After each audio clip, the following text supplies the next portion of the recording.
Good morning, Magic 100 listeners and for Site Cable viewers. You tuned into the Reporter on the Air, your weekly public affairs show, the #1 public affairs show in Monroe County. Actually, the only one, but we don't I always wanted spread to that ask up. you what is the #2? I just can't believe you let me get through a whole sentence without interrupting. I've changed my attitude. Oh, good. I've changed my attitude. It's never too late. No, Ebenezer you Scrooge. can teach an old dog a trick. Bow wow. You know? Thank you for joining us. I am. Since he referred to me. I'm Don Daniel. He's Don. I'm Will, and we have a special guest today. I'm Gary Bechtel. I'm glad to be here with Don and Will. Glad you're here, Gary. Gary is. You better hold that until after we get through the break. Yeah, he may change his attitude as well. You better hold after your we advantage. grill him. Now, Gary is a candidate for House District 141. He's in a runoff with Dale Washburn, and he is a former Bibb County Commissioner, a former member of the Bibb County School Board. Correct. And this is his first time running for the state legislature. What have you learned in this adventure? I've learned that you've got to be out there talking to people and explaining your history, your knowledge, your experience, as well as be able to answer questions as relates to the issues going on in both Monroe County and Macon-Bibb. They have a lot of similarities, but they're different. Yes. And so you've got to be educated and knowledgeable, and you've got to be willing to listen. You can't sit there and just try to spew things that you think are appropriate or needful for each of the communities. You got to be willing to listen. And my 18 years experience has led me to believe that the more you listen. When you say 18 years experience, was that as a plumber or electrician? No, as elected or representative in local government. Okay, And so what you got to be willing to places, listen. where have you served? I was elected in 2000 as a Republican on the Bibb County Board of Education, Okay. and then in 2012 I was elected to the Bibb County Commission, and then we had consolidation that was passed at the same time that I was on the ballot. And then I was re-elected in 2013 and then again in 2016. Do you want to brag so much about this Bibb County experience? I want to brag about mine. I'm willing to answer any questions you may have about the overall. I'm talking about Bibb County. You ought to come up and become a bowling naked. No, I'll answer any questions you have, but No. the experience that I gained on from being in local government is what I'm trying to communicate. Okay. It's not as much as some of the results that the entire commission has led to. It's my experience in dealing with issues as relates to economic development, road improvements, local government, taxation, assessments, and all the things that the state deals with in terms of working with local governments. That's the experience I'm trying to Well, communicate. that's what I was sort of leading up to. Thank you for doing that. We've had a real good working relationship with Susan Holmes, And others. Alan Peake. Alan Peake, and Robert Dickey? particularly Robert Dickey. Not so much John Kennedy. No, John Kennedy. Who's John? Who? John Kennedy, do you know him? I do know John. Okay, good. How do you know him? They go to Idlehour together. No, I'm not a member of that. Well, Kennedy's ignored us just about as much as. And he lives here though. He lives here. How do you know that for a Well, fact? I heard he told me that. He told you that? Told me. Don't forget, he's a I have- hey, don't forget, he's a politician. Yeah. What's the old saying about a journalist? And an attorney. So, Oh, geez, You know the advice they give Where's journalists? your loins? The advice they give new journalists and probably politicians too. If your mother tells you she loves you, check it out. That's right. See Well, if you know, it's true. I think you've got a lot of experience in Monroe County. Again, as I just brought out, particularly our 3 House members have worked really great together. Susan Holmes, wow, and of course Robert Dickey. You know, Robert's been just fantastic. And I think the thing that I'm trying to get around to is you're going to have to work with those two. correct. And I hope that you have a very good relationship with them both. I don't think you'll ever have a working relationship with the commissioners. Monroe County Commission. Monroe County Commissioners, you know. We'll come a long way, baby.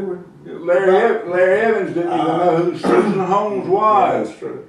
You know, so it's been a Are you leading to a question here? Yeah, I'm leading to the question.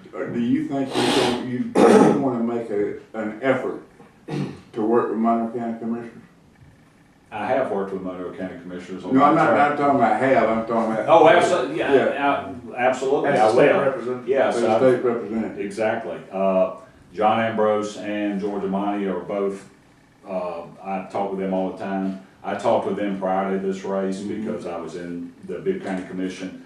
And regardless of some of the issues that separate the two counties, they should work together on things. There are things that Bibb County has contributed to Monroe County, 800 megahertz agreements for fire safety and things like that. We can work together.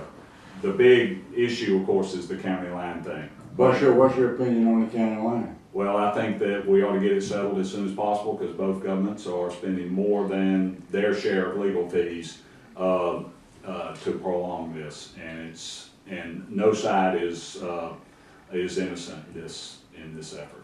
And Bibb County's fought their fight, Monroe County's fought their fight. My goal is if it goes to the current Secretary of State, if he's not fortunate enough to win the primary, or the subsequent Secretary of State, if he does win the primary, one side is going to be harmed by the decision. I would rather get both groups together and try to figure out a resolution that benefits both and hurts each other the least. Are you familiar with the case that just came up in North Carolina? Wake County, there was a dispute, they were unclear where the boundary should have been from the survey in the 1800s, very similar situation. And do you know, the way, you know, of course, that the state legislature, being a real estate guy, is who sets the county Correct. boundaries. Yeah. So what would stop the state legislature from overriding the 1822 law and saying this is where the line should be? Because they can do that. That's within their power to do that. It is in their power, and we need to walk sensibly in that so that we don't have unintended consequences for other disputes. But there should be a method that we can do that if we see that the subsequent Secretary of State is not acting quick enough to settle this. Again, we're going back to my earlier statement. If he takes the facts, or she takes, I think there's I don't know who's in the runoff for the Secretary of State. Raspberger, or whoever that is, Rappensberger. And there's one other one, but if they deal with the facts, they're going to decide one way or the other, and one party is going to be hurt, one party is going to be helped. The legislature should listen to both sides, try to figure out an equitable way to deal with this so that we can not spend all this money fighting this case. Or get both sides and figure out how we can both benefit. To do something that benefits. Well, It's, we- about it. I'm sorry, it's a scanner. Okay. The scanner.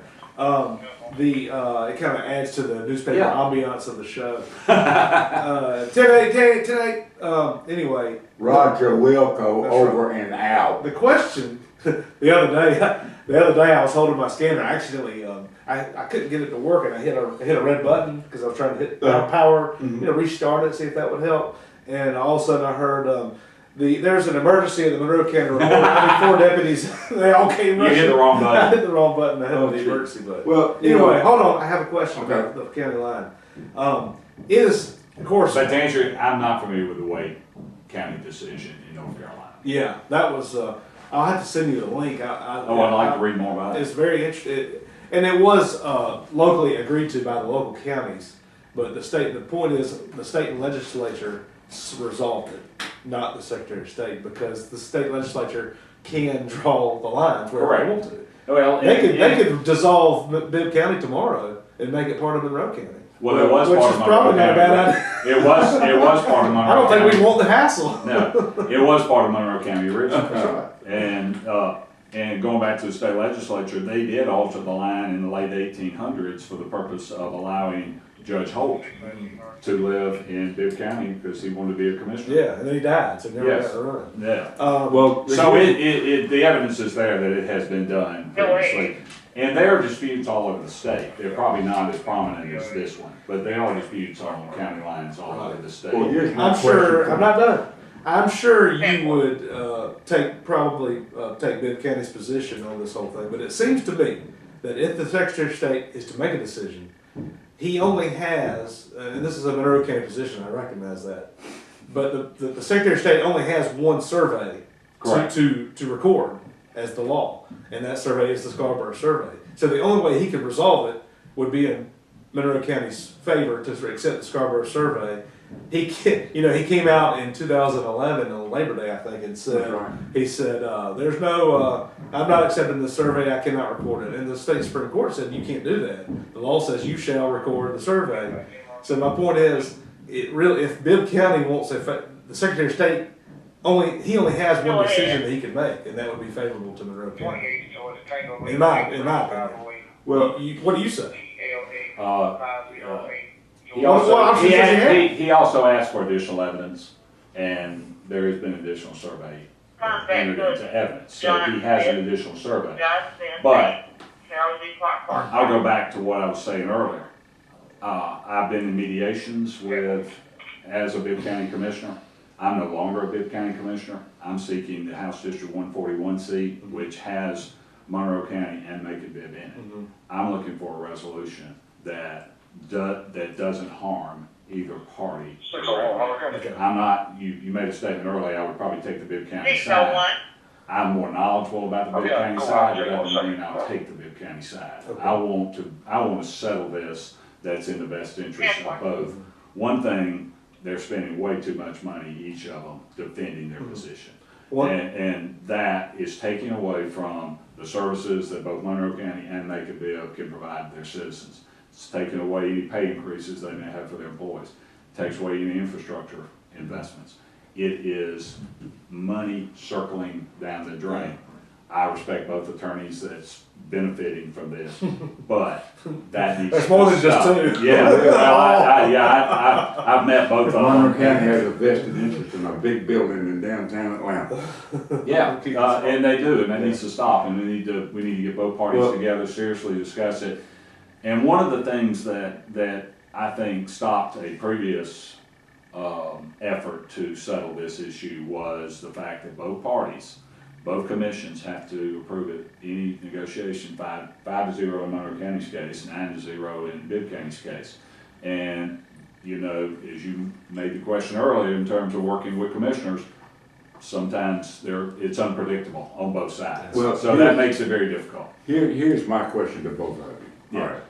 It's very obvious, as I pointed out in my column, and as you have pointed out, the Secretary of State is violating the law.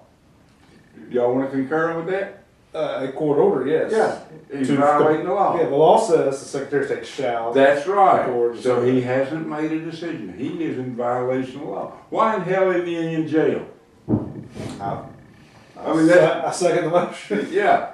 So you can, and this is the I don't know enough about the law to comment. Monroe County has not filed, asked the judge to hold him in contempt, I guess. Well, here, can the legislature force him to do it? Well, they said- I'm not certain about they that. said it's budget. I know. But here's my whole point, is yes, we have nice legislators, aggressive legislators. And I've asked Susan, I've asked Robert, and I've asked, what's his name, about, hey, why won't you do it? And they don't want to touch it with a 10-foot pole. Yeah. Oh, I don't disagree. And my point is, why don't you get involved in it? Because it's in your county that you're representing, and they're just almost nonchalant about it. You know, it's, well, let him work it out. Yeah. Well, Robert has a small piece of Bibb County in Crawford and Monroe. If I'm fortunate enough to be doctored by the seat, I'll have a larger portion of Macon Bibb and a large portion of Monroe County. I think there's going to have to be some transparency and some leadership to get this issue front and center, get both parties in the room together, have a mediator or a facilitator or something, and try to figure this thing out. Haven't they done that though? Well, it was not a real mediator. John Sherrill was the administrative law judge that, heard that. Well, That's and right. then we met several times with Ryan Germany, who's the counsel to the Secretary of State, in an attempt to have discussions about how we could work through this. We've met twice, and I was the Bibb County representative in both cases. And so, but that we didn't make much progress there, to be honest. So, but that doesn't mean that if it's something that all parties, including all four of the folks who represent Monroe County, all of the legislators in Bibb County push to make certain that both parties get together and they come up with a resolution. I mean, you know, whether we keep them Right. 9 hours or 30 hours, figure out something that could benefit both parties as relates to the settlement of this thing, because we have too much in common, we benefit one from another, and this has got to be put to bed so that we can have a I don't relationship. think this will be resolved in your lifetime, or my lifetime, because there's a court up there in Washington DC. It will eventually go all the way up there, and I'm taking bets on it right now. No, you can. In all due respect, Don, I hope you're wrong. Well, I hope I'm wrong too. Yeah. I hope I'm wrong too, but if you look at the system and the way it's worked so far, Yeah, we're- yes, the late Harold Carlisle bragged about sitting down with, who's the guy? Commissioner Bishop. Yeah, Commissioner Bishop, and he bragged about that, but it was great. They had a resolution, but it failed in one of the bodies, so it didn't move forward. And, That's right. But Gary, you seem to have had a pretty successful real estate career. Why would you get involved in politics, Bibb County School Board, kind of a, oh gosh, stopped.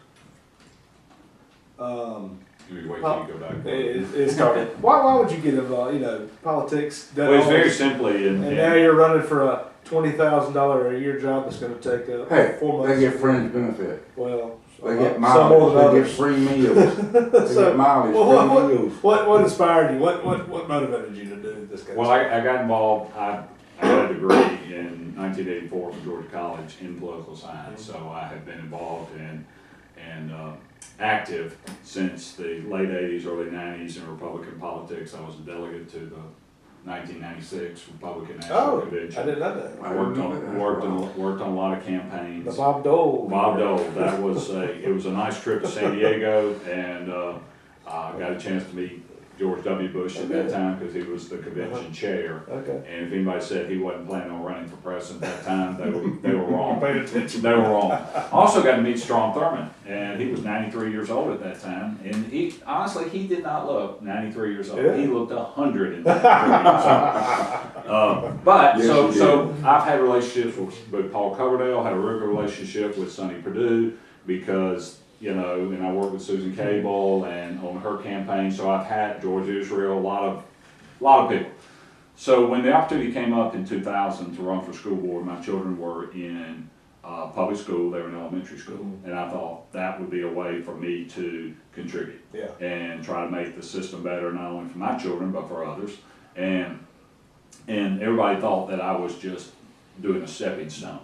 But I liked being involved, I liked the system, I thought we were going in the right direction, so I stayed. I went 2 more terms, and in 2008 I was elected again, and then the bottom fell out. How did the bottom? Yes. How did the bottom fall out? What in the world happened down there? Well, we had a superintendent, Sharon Patterson, who basically, well, God rest her soul, who lied to the board on certain things. There were some principals that were doing things they should not have done, and we felt that if you're going to, she terminated them, but you should then report them to the Professional Standards Commission, which she didn't do it, and which in the Professional Standards, I served on, Governor Perdue appointed me to the Professional Standards Commission. I served an unexpired term, and I got to, and the Professional Standards Commission is a body that works across the state so that if there's a principal who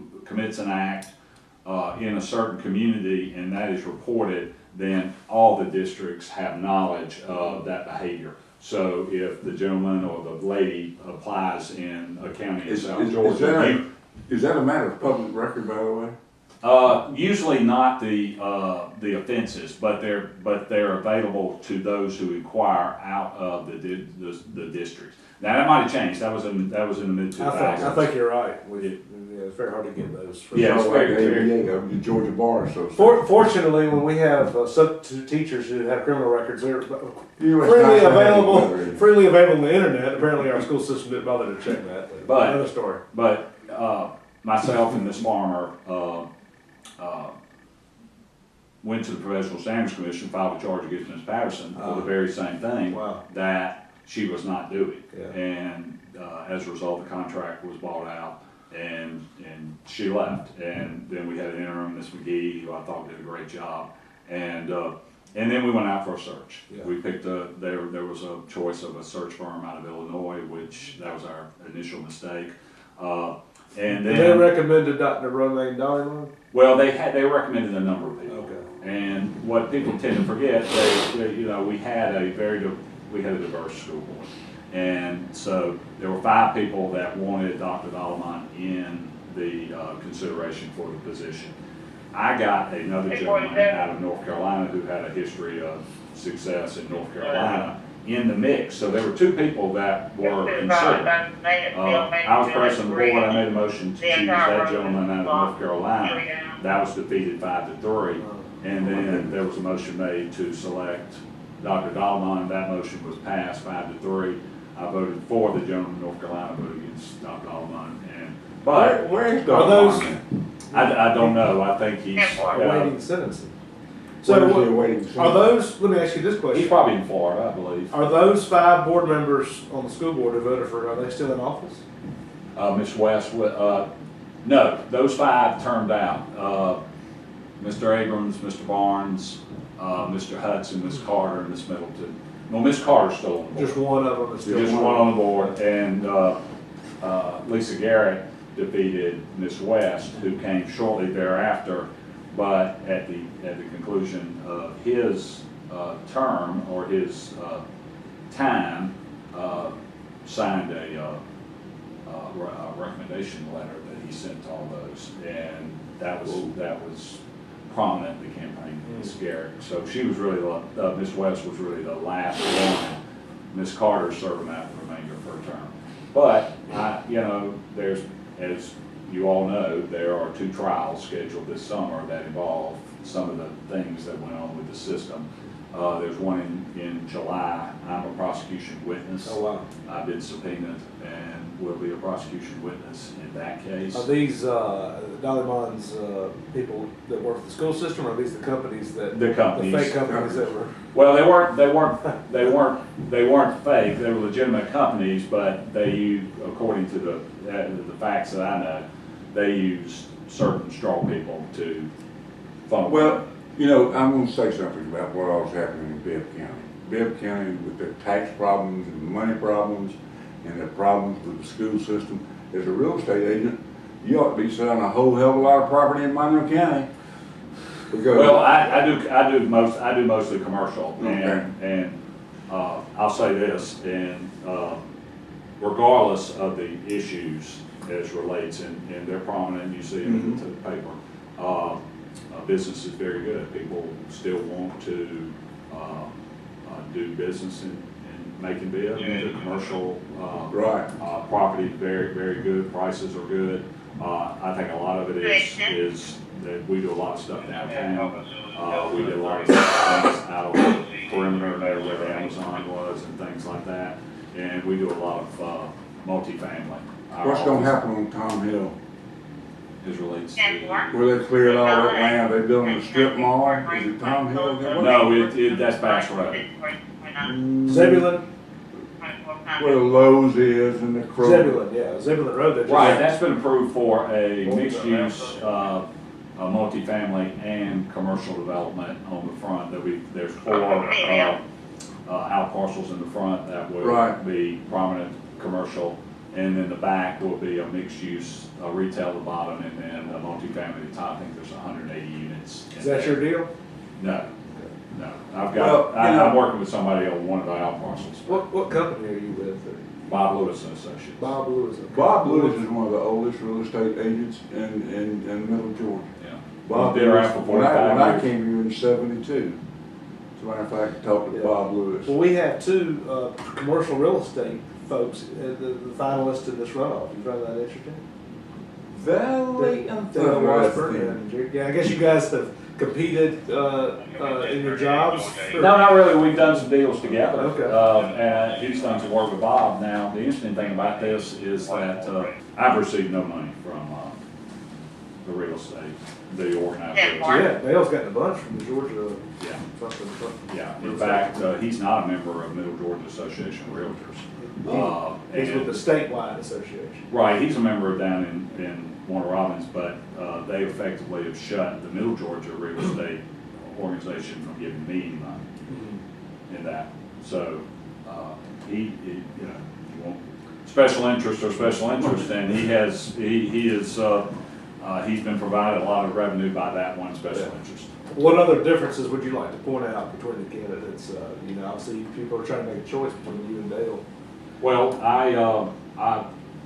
I've worked with local government. I know what challenges they have, and one of the things that I learned in my experience, and going back to Don's point earlier, is that the state, rather than being a partner sometimes, force feeds certain activities and mandates that cost the county money. And a lot of them go up there and celebrate what they've done, but what they've actually done is cost the local taxpayers money. I'll give you a prime example, and you may have heard me say this before, Will. 2 years ago, there was a bill passed to provide firefighters with a certain form of insurance due to the dangers they face and the risks they have in fighting fires. That was a good thing, but they didn't pay for it. They funneled it down to the counties, and they made the counties pay for it. That's right. An unassumed and unfunded mandate. Now, they all patted themselves on the back and then gave it over to the counties to, in Bibb County's case, it probably cost upwards of $1 million to provide that insurance. Wow. My mother and dad were doorkeepers at the Georgia Senate for 33 years, and they got a lot of insight into what went on in the politics. Who was your father? Maurice Boatwright, he was my stepdad. Well, I've met him. I was an intern in 1984 in the Georgia Senate, worked with Senator Kennedy, Yeah. and I knew your father. Yeah. Very nice man. Mother, he was downstairs, and Mother was in charge of the balcony. But you know, I've been involved in politics for a mighty long time, and I see it evolving into something that is basically, I'll say, out of control. Yeah. You know, and I guess just this morning I was reading in the Wall Street Journal where there are several states that are saying no more electronic ballots. We're going to paper ballots. And I'm going to push that really strong because I think we ought to be going back to paper ballots. You know, Is that a question?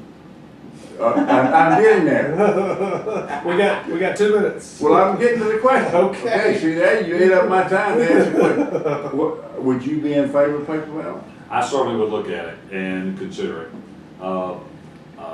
Been a lot of money spent on the way it's done now, so we'll have to take that into consideration. I was on the Board of Elections in Macon-Bibb County when we had paper ballots, and it worked well. I had a lot of experience working with paper ballots. You know, they come up, I think everybody looks to 2000, and with the hanging chads, breaking chads, and all the other chads. That's not a paper ballot. Yeah, well, they were paper, but it wasn't a mark, it was a. Well, Dad was the voter registrar for Emanuel County for 30, 40 years. And he made a prediction. He was also head of the director of the local vocational technical school. He made a prediction when they went to paper ballots. Y'all can remember the big old machines. Yeah. But you walk in, close the curtain, And then you had to do that. He made the prediction then. We're starting something that we're going to lose control of if we don't go back to old paper ballots. Who was the one that said it's not the votes that count, it's who counts the votes? That's right. That was your dad. he was a good friend of Senator English. Do you ever know Cap Hicks? Yes, Steve Cap Hicks really well. Cap Hicks was in the worked for the lieutenant governor. And Zell Miller was one of my closest friends, and I did some work for him. Anyway, yeah, I knew Cap. We asked Cap, what did you do during the 60s when you worked with all the other gubernatorial candidates? He said, well, primarily I was head of patronage for South Georgia. And so times have changed substantially, but sitting there listening to Cap Hicks was an experience in It really was. Gary, thank you for joining us. Yes, Thank you for having me. Appreciate you being here. Thank you. Wish you Good luck in the best of runoff.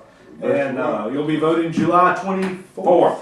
July 24th. You got 8 No, more and then weeks. you'll have 3 weeks prior to that for early Yes, voting. early voting. Thanks for joining us. Gary Bechtel's our guest. Will and Don signing off for this week's Reporter on the Air. Have a good one, everybody.